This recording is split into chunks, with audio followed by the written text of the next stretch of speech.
কলিযুগ। তো এই 4 যুগের মধ্যে কোন যুগে জগন্নাথ আবির্ভূত হন? দাপর যুগ। জগন্নাথ যখন প্রথম প্রকাশিত হন, তো জগন্নাথের বিগ্রহ নির্মাণ করার জন্য রাজা ইন্দ্রদ্যুম্নের কাছে কে আসেন?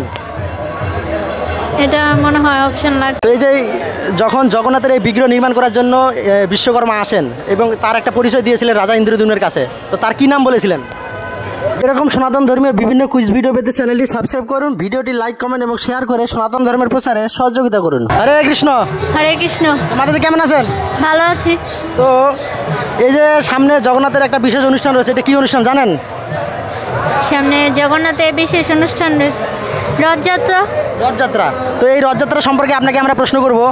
তো অসংখ্য ধন্যবাদ আমাদের এই কুইজ পর্বে অংশগ্রহণ করার জন্য। তো এই কুইজ পর্বে আমরা আপনাকে এই রথযাত্রা সম্পর্কে, জগন্নাথ সম্পর্কে 5টি প্রশ্ন করবো। এর মধ্যে 4টির উত্তর দিতে পারলে আপনার জন্য একটা পুরস্কার রয়েছে। তো আপনি কি প্রস্তুত? হ্যাঁ, প্রস্তুত। তো এই যে আমাদের এই কুইজ পর্বের প্রথম প্রশ্ন হচ্ছে, কোন রাজার নিকট জগন্নাথ আবির্ভূত হন? ইন্দ্র। কোন রাজার নিকট জগন্নাথ আবির্ভূত হন? ইন্দ্র মানে পেটে আস্তে আস্তে, মুখে আস্তে আস্তে, না একটা অপশন দিব কিছু। তো 1 নম্বর আছে প্রতাপরুদ্র, তারপর 2 নম্বর আছে ইন্দ্রদ্যুম্ন, তারপর রাজা হরিশ্চন্দ্র, তারপর রাজা দ্রুপদ।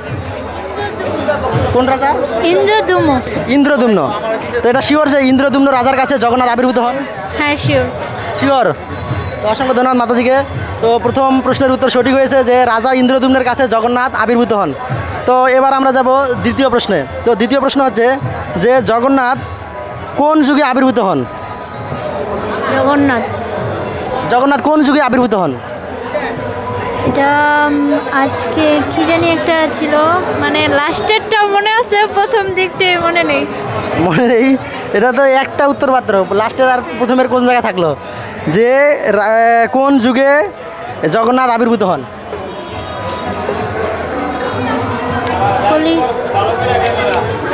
কোন যুগে? অপশন দিতে হবে নাকি? অপশন দিতে হবে। যুগ তো আমাদের সনাতন ধর্মের 4টি আছে, সত্য, ত্রেতা, দ্বাপর, কলি। তো এই 4 যুগের মধ্যে কোন যুগে আবির্ভূত হন জগন্নাথ? এটা একটা অপশন লাগবে।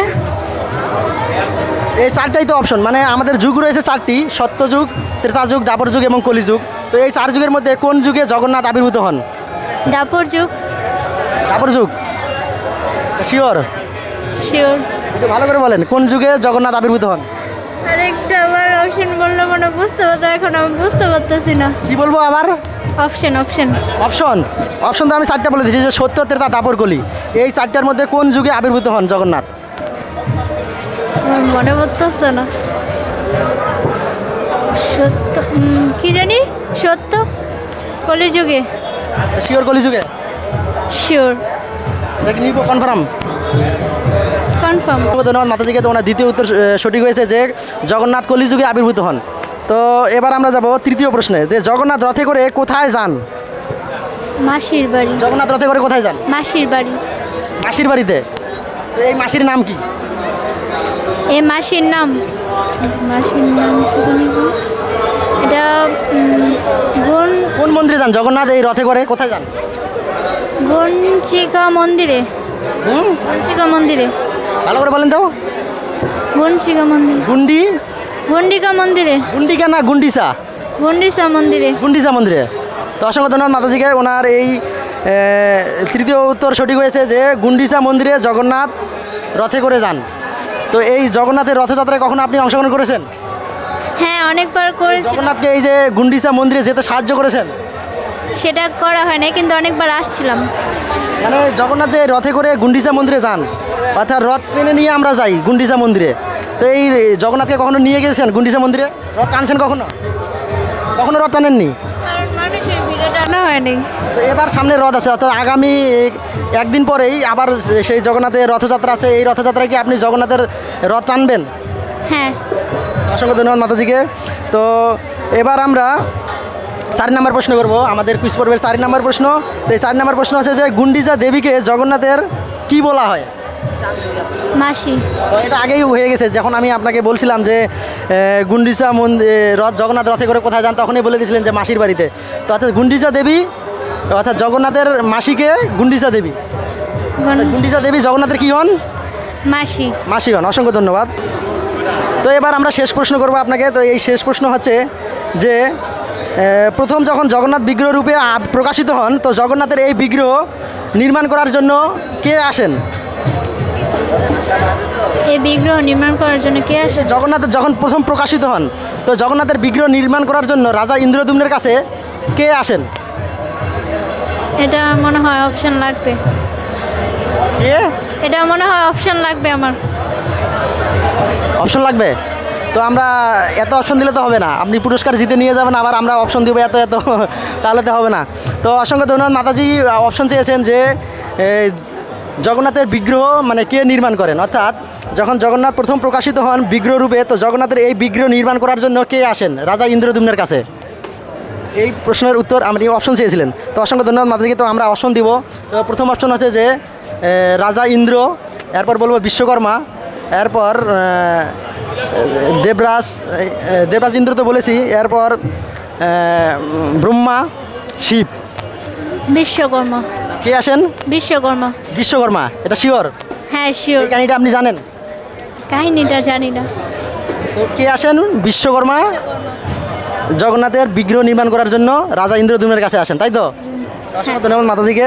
তো আরেকটি প্রশ্ন আপনাকে আমরা করব, যে প্রশ্নটা হচ্ছে বিশ্বকর্মা জগন্নাথের বিগ্রহ নির্মাণের জন্য এসেছিলেন, তখন তার কি নাম বলেছিলেন? একটা পরিচয় দিয়েছিলেন যে বিশ্বকর্মা আসছিলেন, একজন বৃদ্ধ একজন কারিগর রূপে আসছিলেন, যে তিনি বিগ্রহ নির্মাণ করবেন। তো তার পরিচয় কী দিয়েছিলেন? তার নাম কি বলেছিলেন? তার নাম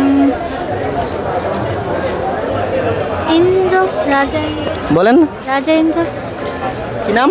ইন্দ্র। ইন্দ্র? ভালো করে বলেন, এই উত্তরটা আমরা নিতে পারছি না, কারণ এই উত্তরটা আপনার সঠিক হয়নি। যখন জগন্নাথের এই বিগ্রহ নির্মাণ করার জন্য বিশ্বকর্মা আসেন এবং তার একটা পরিচয় দিয়েছিলেন রাজা ইন্দ্রদ্যুম্নের কাছে, তো তার কি নাম বলেছিলেন? বিশ্বকর্মা কি নাম বলেছিলেন? বিশ্বকর্মা বলতে পারবেন এটা, নাকি পাস করবেন? এটা আমার মনে পড়তেছে না ঠিক। এটা কিন্তু শেষ, পাঁচটি প্রশ্ন শেষ হয়ে গেছে। এটা কিন্তু আমরা এক্সট্রা প্রশ্ন আপনাকে করেছি। তো যদি বলতে পারেন তাহলে বলেন, আর যদি না পারেন তাহলে বলেন, আমরা পাস করে দিব। মনে হয় পাস করতে হবে, আমার মনে পড়তেছে না। তো মাতাজির এই মুহূর্তে মনে পড়তেছে না, তো আসলে ওনার এই মুহূর্তে জানা নেই সেই নামটা। তো আপনারা যদি জেনে থাকেন অবশ্যই কমেন্টে জানাবেন যে বিশ্বকর্মা যে জগন্নাথের বিগ্রহ নির্মাণ করার জন্য রাজার কাছে এসেছিলেন এবং একটা পরিচয় দিয়েছিলেন, তার নাম কি বলেছিলেন, অবশ্যই আপনারা জানাবেন। তো শুধু ভক্তজন আপনারা যদি জানতে চান অবশ্যই কমেন্টে সেটাও লিখবেন, আমরা আপনাদের রিপ্লাইয়ের মাধ্যমে জানিয়ে দেবো। অসংখ্য ধন্যবাদ সবাইকে। হরে কৃষ্ণ। আর অবশ্যই আমাদের এই চ্যানেলটি সাবস্ক্রাইব করে আমাদের সঙ্গে থাকবেন। এরকম সুন্দর সুন্দর মজার কুইজ ভিডিও পাওয়ার জন্য আমাদের চ্যানেলটি সাবস্ক্রাইব করে রাখবেন। হরে কৃষ্ণ। এরকম সনাতন ধর্মীয় বিভিন্ন কুইজ ভিডিও পেতে চ্যানেলটি সাবস্ক্রাইব করুন, ভিডিওটি লাইক, কমেন্ট এবং শেয়ার করে সনাতন ধর্মের প্রচারে সহযোগিতা করুন।